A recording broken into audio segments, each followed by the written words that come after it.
அன்புள்ளம் கொண்ட நண்பர்களே, ஒரு முறை இழந்துவிட்டால் மீண்டும் கிடைக்காத 5 காரியங்கள் குறித்து இந்த பதிவில் பார்ப்போம். அதில் முதலாவதாக நேரம்.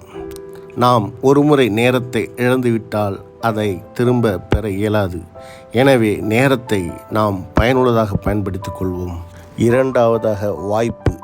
நமக்கு வரும் வாய்ப்பை மீண்டும் பார்த்து கொள்ளலாம் என்று ஒரு முறை இழந்துவிட்டால் அதே வாய்ப்பு மறுபடியும் நமக்கு வருவது கடினம். எனவே வரும் வாய்ப்பை சரியாக பயன்படுத்தி கொள்ள வேண்டும். மூன்றாவதாக நம்பிக்கை. ஒருவர் நம் மீது வைத்திருக்கும் நம்பிக்கையை நம்முடைய தவறான நடவடிக்கையால் இழந்துவிட்டோம் என்றால் மீண்டும் பெறுவது கடினம். ஒருவர் வெற்றியுள்ள வாழ்க்கை வாழ்வதற்கு அடிப்படை நம்பிக்கை. நான்காவதாக பரிசுத்த உறவுகள். பெற்றோர்கள், நல்ல நண்பர்கள், நல்ல மனம் படைத்த மனிதர்கள், இவர்களோடு நாம் பழகும்போது அவர்கள் மனம் புண்படும்படி நடந்து கொள்ளாமல் அவர்களை நன்கு மதிக்க கற்றுக்கொள்ள வேண்டும். ஐந்தாவதாக வார்த்தை.